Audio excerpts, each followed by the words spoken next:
Morning friends, ఈరోజు మనము పుటాకార దర్పణం ద్వారా ప్రతిబింబం ఏ విధంగా పడుతుందో, ప్రతిబింబ లక్షణాలు ఏ విధంగా ఉంటాయో మనం తెలుసుకుందాం.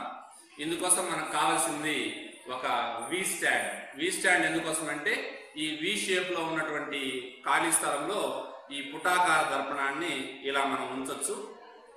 రెండవది తెర, స్క్రీన్ కావాలి. అలాగే ఒక క్యాండిల్ ముట్టించుకోవడానికి లైటర్ లేదా అగ్గిపెట్టి కావాలి. ఇక దూరాలను కొలత వేసుకోవడం కోసం ఒక పొడవాటి స్కేల్ అవసరం అవుతాయి. మరి పుటాకార దర్పణానికి నాభి వరకు ఉండేటటువంటి దూరం, నాభ్యాంతరాన్ని ఏ విధంగా కొలవాలి?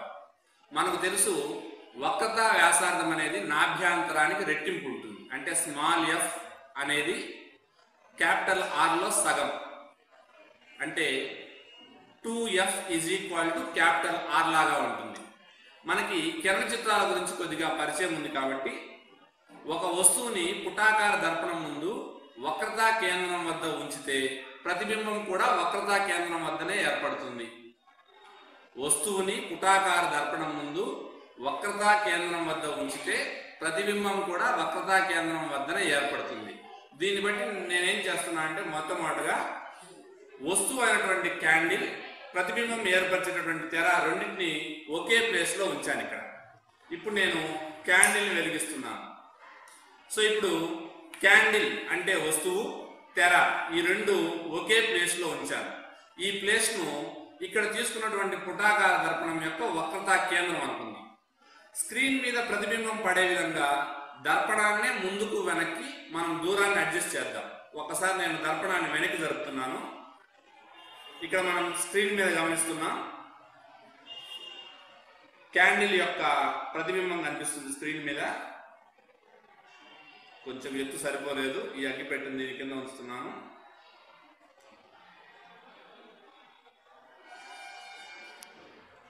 సో ఇక్కడ మనము క్యాండిల్ యొక్క ప్రతిబింబాన్ని చూస్తున్నాం.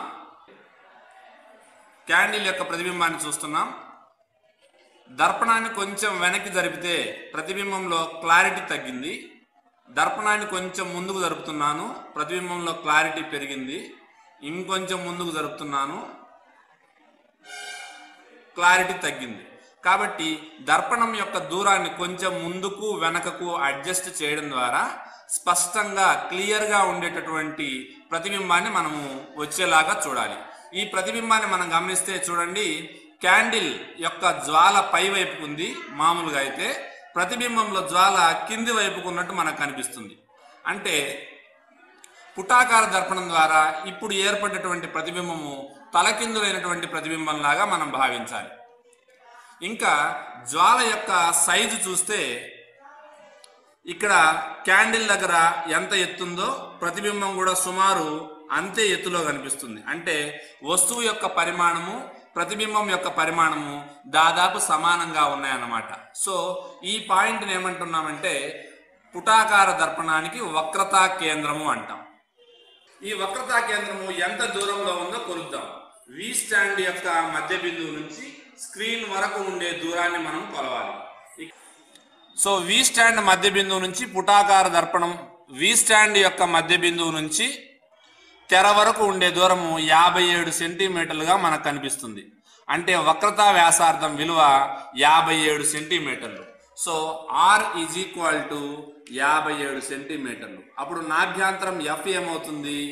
ఆర్లో సగం, R/2 29.5 సెంటీమీటర్లు నాభ్యాంతరంగా మనము తెలుసుకోవచ్చు. సో ఈ విధంగా పుటాకార దర్పణం యొక్క నాభ్యాంతరాన్ని కనుక్కుంటాం. ఇప్పుడు వస్తువు ఏ ప్రదేశంలో ఉంటే ప్రతిబింబం ఏ ప్రదేశంలో ఏర్పడుతుంది అనే దానికి సంబంధించి చిన్న ప్రయోగం చేద్దాం. మొట్టమొదటి ఒక పాయింట్ను గుర్తుపెడుతున్నాను. ఈ పాయింట్ దర్పణం యొక్క ధ్రువం P అనుకుందాం.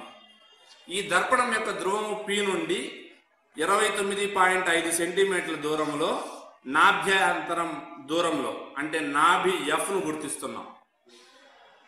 అలాగే P నుంచి 57 సెంటీమీటర్ల దూరంలో వక్రతా కేంద్రం Cని గుర్తిస్తున్నాం.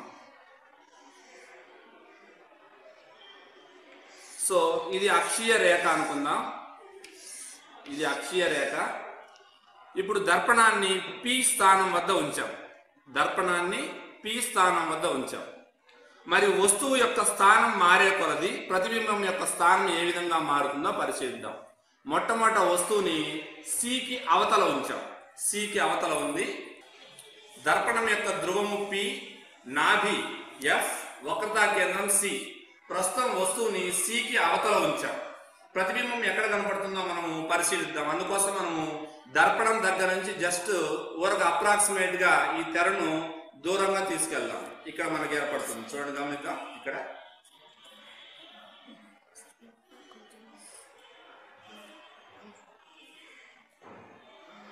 సో ఈ ప్లేస్ లో మనకి ప్రతిబింబం ఏర్పడింది. మనం ఈ ప్రతిబింబాన్ని చూస్తే చిన్నదైన ప్రతిబింబం, తలకిందులైన ప్రతిబింబం తెర మీద పట్టగలిగాం కాబట్టి ఇది నిజ ప్రతిబింబంగా మనం భావించవచ్చు. ఈ ప్రతిబింబం ఎక్కడ కలెక్ట్ అయింది? Fకి Cకి మధ్యలో ఏర్పడింది. అంటే వస్తువు Cకి అవతల ఉంటే దాని యొక్క ప్రతిబింబం Fకి Cకి మధ్యలో ఏర్పడుతుంది. చిన్న సైజులో ఉండే తలకిందులైన నిజ ప్రతిబింబం. ఇప్పుడు క్యాండిల్ అంటే వస్తువుని కొంచెం దగ్గరగా తీసుకొస్తున్నాను. ఇప్పుడు మనం ఇక్కడ గమనించాం, ప్రతిబింబం యొక్క క్లారిటీ తగ్గింది. ఇప్పుడు నేను ఈ తెరని కొంచెం వెనక్కి జరుపుతున్నాను.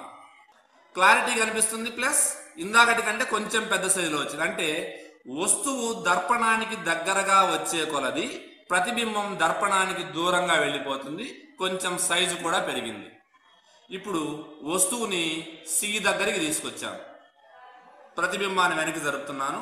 ఇప్పుడు చూసాం క్లారిటీ, ఇక్కడ క్లారిటీ లేదు, కొంచెం ముందుకు జరిపా, క్లారిటీగా ఉంది, ఇంకొంచెం జరిపా. సో ఈ ప్లేస్లో దాదాపు సమానమైనటువంటి నిజ ప్రతిబింబం తెర మీద పట్టబడింది. అంటే వస్తువు C దగ్గర ఉంటే దాని ప్రతిబింబం కూడా C దగ్గరే ఏర్పడుతుంది.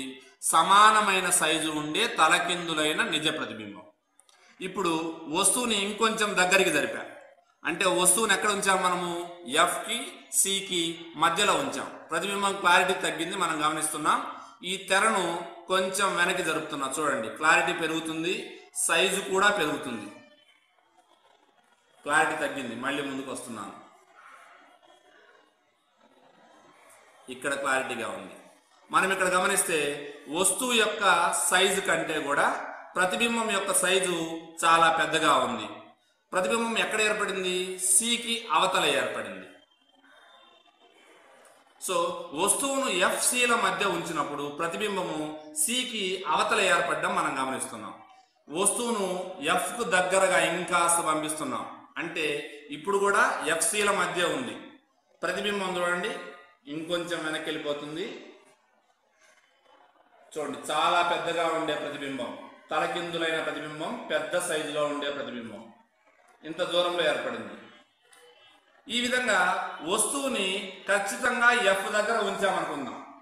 అప్పుడు ప్రతిబింబం అనంత దూరంలో అతి పెద్దదైనటువంటి నిజ ప్రతిబింబం ఏర్పడుతుంది. చూడండి, ఇంత దూరం వెళ్ళినా సరే చాలా పెద్దగా కనిపిస్తుంది, కానీ క్లారిటీ లేదు. క్లారిటీ కావాలంటే మనం ఇంకా చాలా దూరం వెళ్ళాల్సి వస్తుంది.